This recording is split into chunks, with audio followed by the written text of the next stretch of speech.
सुप्रभात विद्यार्थियों। आज हम समुच्चय बोधक के दूसरे भेद व्यधिकरण समुच्चय बोधक का अध्ययन करेंगे। पूर्व में हमने समानाधिकरण समुच्चय बोधक और उनके चारों भेद संयोजक, विभाजक, विरोध सूचक और परिणाम सूचक, इन चारों भेदों का अध्ययन किया था। आज हम व्यधिकरण समुच्चय बोधक का अध्ययन करेंगे।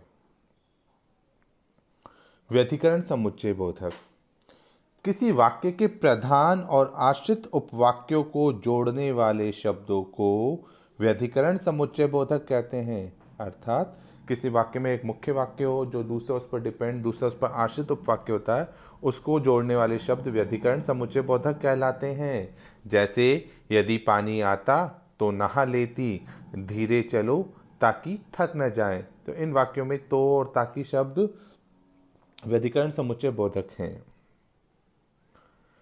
व्यधिकरण समुच्चय बोधक के भेद। व्यधिकरण समुच्चय बोधक चार प्रकार के होते हैं। विद्यार्थियों, व्यधिकरण समुच्चय बोधक का पहला भेद है कारण सूचक।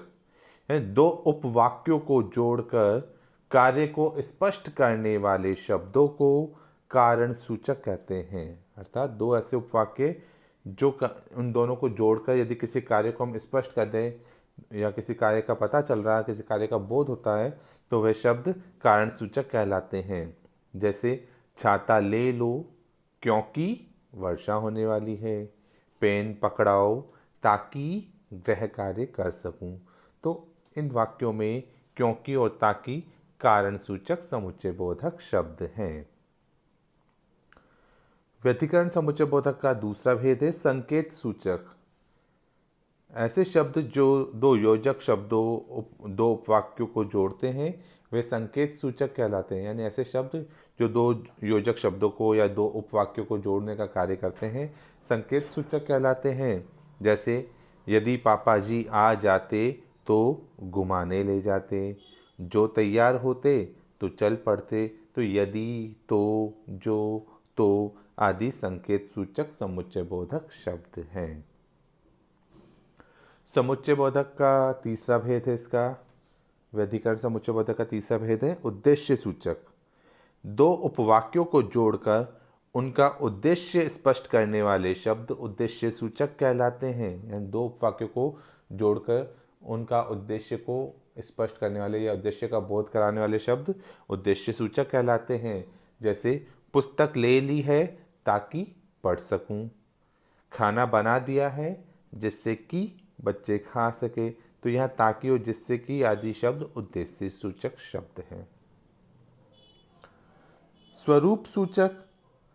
प्रधान उपवाक्य का अर्थ स्पष्ट करने वाले शब्द स्वरूप सूचक समुच्चय बोधक कहलाते हैं। यानी जो मुख्य उपवाक्य होता है उसका अर्थ स्पष्ट करने वाले शब्द स्वरूप सूचक समुच्चय बोधक कहलाते हैं।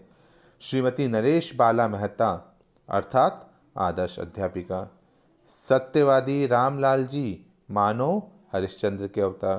तो यहाँ अर्थात और मानो शब्द आकर वाक्य का जो उपवाक्य है उसका अर्थ स्पष्ट कर रहे हैं, इसलिए स्वरूप सूचक समुच्चय बोधक हैं।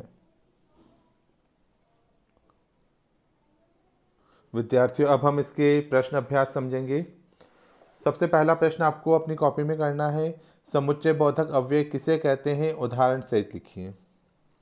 उत्तर, जो शब्द दो शब्दों, वाक्य और वाक्यांश को जोड़ने का कार्य करते हैं उन्हें समुच्चय बोधक अव्यय कहते हैं। जैसे छात्र और छात्राएं बैठे हैं।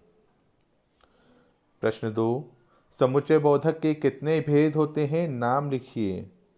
विद्यार्थियों, उत्तर में आपको लिखना है समुच्चय बोधक के दो भेद होते हैं। नंबर 1 समानाधिकरण समुच्चय बोधक, नंबर 2 व्यधिकरण समुच्चय बोधक। प्रश्न संख्या 3, समानाधिकरण समुच्चय बोधक के कितने भेद हैं, नाम व उदाहरण लिखें। यहाँ नाम व उदाहरण पूछे गए हैं तो आपको दोनों लिखने हैं। समानाधिकरण समुच्चय बोधक के 4 भेद हैं। पहला संयोजक और जैसे या उदाहरण राम और श्याम अजमेर जाएंगे। विभाजक जैसे चाय पिएंगे अथवा कॉफ़ी। विरोध सूचक गांव जाना था परंतु बस नहीं मिली। परिणाम सूचक जैसे गृह कार्य नहीं किया था अतः डांट खानी पड़ी। प्रश्न संख्या 4, व्यधिकरण समुच्चय बोधक के कितने भेद हैं? नाम व उदाहरण लिखिए। विद्यार्थियों, व्यधिकरण समुच्चय बोधक जैसे अभी हमने समझा था, इसके 4 भेद हैं या 4 प्रकार हैं। पहला कारण सूचक, और उदाहरण है छाता ले लो क्योंकि वर्षा होने वाली है। संकेत सूचक, जैसे यदि पिताजी आते तो बाहर ले जाते। उद्देश्य सूचक, जैसे पुस्तक ले ली है ताकि पढ़ सकें। स्वरूप सूचक, जैसे श्रीमती नरेश पाला मेहता अर्थात आदर्श अध्यापिका। विद्यार्थियों, ये सभी प्रश्न आपको अपनी हिंदी व्याकरण की कॉपी में करने हैं। अब आगे जो मैं प्रश्न समझा रहा हूँ आपको, वो आपको अपनी पुस्तक के अंदर अपनी ग्रामर की बुक में ही फिल करने हैं, भरने हैं। निम्नलिखित वाक्यों में से समुच्चय बोधक शब्द छांटकर उनके भेदों के नाम लिखिए। स्वेटर पहन लो वरना ठंड लग जाएगी। तो यहाँ वरना शब्द समुच्चय बोधक है और इसका भेद है कारण सूचक। श्री सुखनंदन लाल अर्थात एक आदर्श अध्यापक, आदर्श नागरिक। तो यहाँ अर्थात शब्द समुच्चय बोधक शब्द है और ये समुच्चय बोधक का स्वरूप सूचक भेद है। पुस्तकें खरीदनी थी परंतु दुकान बंद है। तो परंतु परिणाम सूचक समुच्चय बोधक शब्द है। परंतु विरोध सूचक समुच्चय बोधक शब्द है। वह बीमार है इसलिए आज वह स्कूल नहीं आया, इसलिए, और ये परिणाम सूचक है। शेखर और सुबोध दोनों चचेरे भाई हैं और शब्द ये संयोजक है। फारूक बहुत थका हुआ था अतः जल्दी सो गया, अतः परिणाम सूचक है। रोटी सब्जी खाओगे या दाल चावल? तो या शब्द यहाँ विभाजक है। यदि परिश्रम करोगे तो अच्छे अंक आएंगे, यदि और तो यह संकेत सूचक समुच्चय बोधक शब्द है। प्रश्न 4, खाली स्थानों में उचित समुच्चय बोधक शब्द लिखिए। वंदना कंप्यूटर ही नहीं सिखाती बल्कि नृत्य भी सिखाती है। मलिक और छिब्बर में गहरी मित्रता है।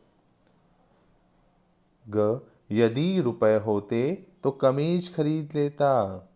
घ, मुंबई गए थे लेकिन गेटवे ऑफ इंडिया न देख सके। कॉपियां निकाल लीजिए ताकि शब्दार्थ लिख सकें। विद्यार्थियों, ये आपको अपनी हिंदी व्याकरण की पुस्तक में ही भरने हैं। प्रश्न संख्या 5 आपको नहीं करने हैं। धन्यवाद।